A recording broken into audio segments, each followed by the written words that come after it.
선포하시겠습니다. 하나님께서 하십니다.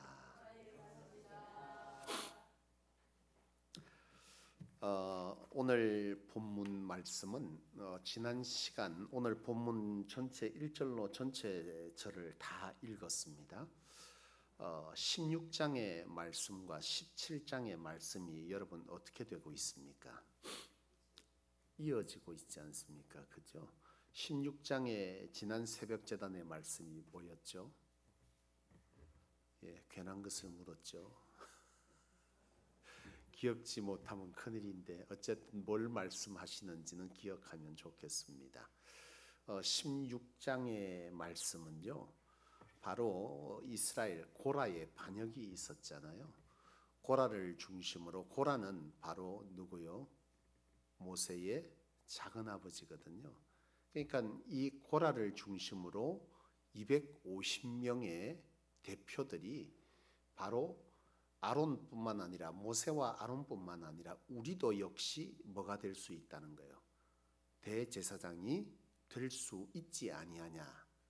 우리도 충분히 이스라엘 백성들을 인도하고 지도할 수 있는 사람이 아니더냐라고 하는 것에 관한 바로 이 영적 권위에 대해서 그들의 생각들을 펼쳤어요. 그것에 관해서 많은 무리들이 동요를 했는데요. 결국 하나님께서 하신 것은 뭐였습니까? 나아가자. 하나님께서 분별하시리라 하고 나아갔을 때에, 그때에 하나님께서 고라를 중심으로 250명의 모든 대표들을 하나님께서 땅을 열어 삼키게 하셨고, 또 연병을 통해서 17,400명이 그 자리에서 모두 다 생명을 잃게 되는 그런 일들이 16장에서 벌어졌어요. 이쯤 하면 여러분 어떤 생각이 들겠습니까? 이 정도 그들의 눈에서 보여졌으면 충분히 그들이 뭐 할 법도 하죠? 기억할 법도 한데요. 오늘 17장에 하나님께서 굳이 또 증거를 그들 가운데 남기시겠다 하십니다. 그것이 바로 오늘 17장인데 바로 뭐냐면 이스라엘의 12지파에, 그러니까 그만큼 하나님께서 뭐 한 거예요? 징계를 보였으면 이제 그에 대한 무슨 생각이요? 직분에 대한 반하는 생각이나 하나님에 대한 원망, 모세의 지도력에 대한 뭐죠? 부족함에 대한 여러 생각들, 부정적인 생각들이 그쯤 되면 뭐 해야 되는 거예요? 사라질 법도 하지만 여전히 이스라엘 백성들 가운데에는 그런 생각들이 뭐 했다는 거예요? 남아 있었다는 거예요. 그래서 하나님은 오늘 17장에서 다시 무엇을 하느냐 하면 12지파의 대표들을 중심으로 바로 지팡이를 가지고 오라는 거예요. 그러니까 지팡이는 뭐예요? 이미 지팡이는 죽은 나무를 가지고 만드는 거죠. 그래서 12지팡이에다가 각각의 지파의 이름을 쓰고 레위 지파 중에서는 아론의 이름을 기록하여서 그 지팡이를 가지고 바로 언약궤 앞에 두라는 거예요. 지성소, 그러니까 성막 안에 가장 은밀하고 가장 거룩한 곳, 그곳에는 대제사장 외에는 일반인들이 들어갈 수 없어요. 거기에 이 12지팡이를 갖다 두면 그 다음날 아침에 하나님께서 그곳에 싹이 돋고 우미 나고 뭐요? 열매가 열리는 바로 그런 나무가 있을 것인데, 그 나무를 너희는 보라라고 한 거예요. 증거를 삼으라는 거예요. 그렇게 해서 결국 하나님은 모세를 통해서 그것을 명하게 하시고 각 지파대로 이 마른 나무 지팡이를 각각의 지파 이름을 기록하고 레위에는 아론의 이름을 기록합니다. 아론이 대제사장의 역할을 했는데요. 바로 이것에 관해서 지금 뭐 하는 거예요? 뒀더니 그 다음날 아침에 일어나서 모세가 들어가 보니 그 곳에 어떤 지팡이에만 뭐가 있었다는 거예요? 아론의 지팡이에만 싹이 돋고 우미 솟고 열매가 열렸더라라고 하는 것이죠. 그래서 모세는 그것을 가지고 뭐 했다는 거예요? 가지고 나아가서 이스라엘 백성들 앞에 보여주고 이것을 증거로 삼으라 하셨다. 그렇게 말씀을 하고 있는 것이죠. 이것이 오늘 민수기 17장의 전체의 내용입니다. 앞서 말씀드린 것처럼 하나님께서 왜 이처럼 그 정도 보여주셨으면 알 법도 한데 이처럼 17장에 굳이 또 12지팡이를 통해서 이스라엘 백성들에게 이런 것을 보였느냐라고 하는 것은, 그것은 바로 여전히 이스라엘 백성들 가운데 뭐가 남아 있었다는 거죠. 바로 직분에 대한 불신, 그리고 지도력에 대한 뭐예요? 각각의 불만과 불평들이 여전히 남아 있었기 때문에 하나님은 바로 이스라엘 백성들에게 바로 이런 증거를 보여주어서 두 번 다시 그러한 영적 질서에 관해서 뭐하지 말아요? 반하는 생각을 하지 말 것이며, 바로 하나님께서 너희를 선택하신 목적 이유 뭐예요? 하나님께로 가까이 오게 하심이자 하나님과 친밀한 교제를 통해 하나님의 계획 가나안 땅에 들어가서 그곳에서 하나님의 역사를 이루어 이방으로 하여금 이 땅의 주인이 누구이냐, 여호와라 하는 사실을 증거하도록 할 그 계획에 이스라엘 백성들이 쓰여지기를 원하셨죠. 그래서 하나님은 이 일을 통해서 그들의 생각을 뭐하는 거예요? 하나로 묶는 것입니다. 그러니까 하나님께서 가나안 땅을 증명하는 이 계획을 바로 하나님께서 지난 주일의 말씀처럼 이스라엘 백성들을 선택하시고 그들로 통해서 하나님이 원하시는 것은 깊은 교제와 뭐예요? 동력자로 부르심이잖아요. 그러니까 하나님의 일에 동참하여 가야 할 것인데, 그 동참함에 필요한 것은 뭐예요? 영적 하나님의 권위라고 하는 것은, 이 직분을 인정하는 건 누구를 인정하는 거죠?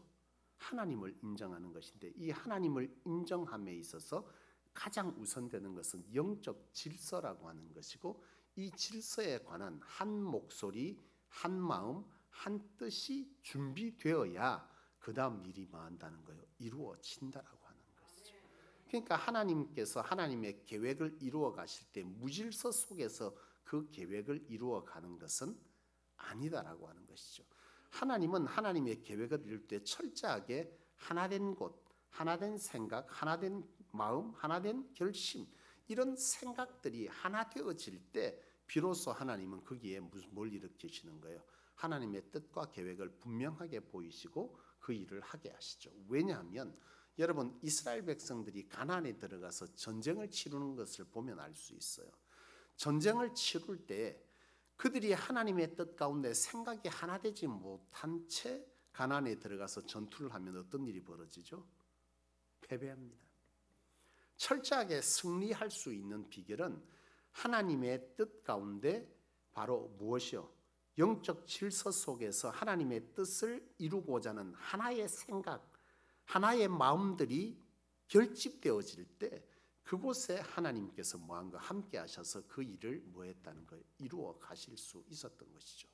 하나님이 친히 하시는 일이 있고 사람으로 하게 하신 일이 있는데요, 가나안 땅에서 돌멩이와 막대기를 들고 전쟁터에 나아가는 것은 누가 해야 되는 거예요? 이스라엘이 해야 돼요. 사람이 해야 돼요. 하나님께서 친히 아무 형체도 없이 와서 다 휘저어 버리고 자 너희에게 들어가라 이러면 이 사람들이 과연 뭐 하겠어요? 정말 믿음으로 하나님을 따르겠느냐라고 하는 것이죠. 믿으면 반드시 뭐가 필요한 것이죠? 행동이 따라야 하는 것이지 않습니까? 그러므로 오늘 우리가 이 10장, 17장 말씀을 통해서 깨달아야 할 것은, 분명 하나님께서 하나님의 계획과 섭리를 이루어 가시고자 할 때 가장 필요로 하는 것은 뭐라는 거예요? 하나님의 뜻과 계획에 대한 하나의 생각이에요. 무리들이 하나의 생각과 하나의 비전과 하나의 마음을 품고 가는 것 속에 하나님은 뭘 하신다는 거죠? 그 일을 이루시는데, 그 하나됨이라고 하는 것에서 가장 핵심은 영적 질서를 통한 하나됨이죠.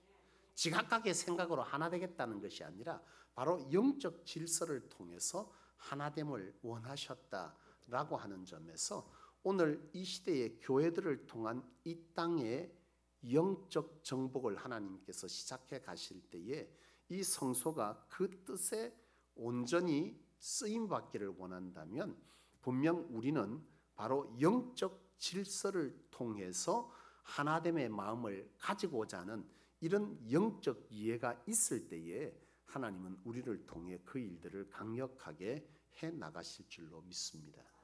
그러므로 오늘 우리 교회 가운데 세우신 귀한 하나님의 영적 질서를 우리는 잘 기억하십시오. 세워진 귀한 주의 종뿐만 아니라 장로님들이 있고 권사님들과 안수집사님들과 그리고 각 기관의 대표로 세워진 대표자들이 있습니다. 그것에 관해서 우리가 볼 때는 부족할 수 있어요. 그러나 우리의 아무리 똑똑함이 있다 할지라도 하나님의 뜻과 계획과 하나님의 능력을 앞설 수는 없는 것이죠. 하나님은 우리의 능력을 통해 일하시는 분이 아니죠.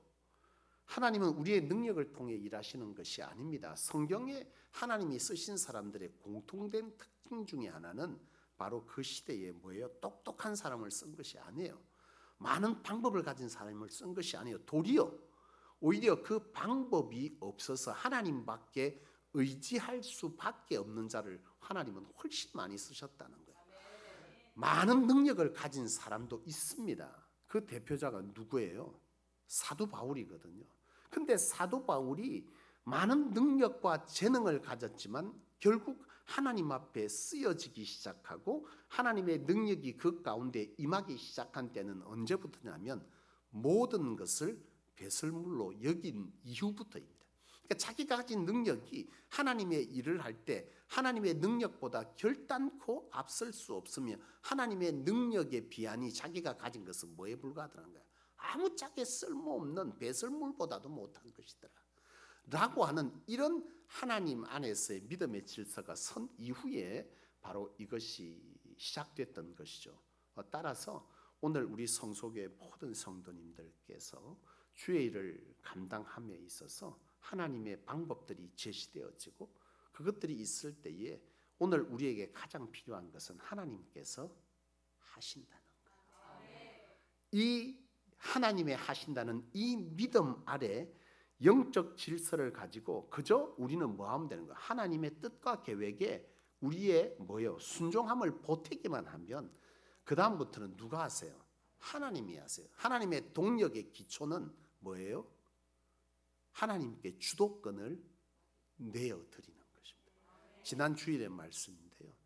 바로 동력함에 있어 필요한 것은 영적 주도권과 하나님과의 깊은 교제를 통해서 바로 하나님은 뭐 하신다는 거, 우리를 통해 일해 가신다라고 하는 사실을 여러분 기억하셔서 저희 교회가 이 무질서 속에 세워지지 않는 무너져가는 이 한국 교회에 정말 영적 질서를 그 어떤 것보다 귀히 믿음으로 분별하고 하나님이 하실 수 있도록 우리의 작은 믿음을 하나되게 모아갈 때 하나님께서 일하시는 교회가 될 것이요 바로 이 무너지는 교회, 영적 질서가 사라져버린 이 교회 가운데 성소가 다시 한번 하나님으로 세워지는 교회로서 이 시대의 교회들을 주목받게 하는 이런 놀라운 은혜의 역사를 담은 성소 될 수 있게 되기를 주님의 이름으로 축원합니다.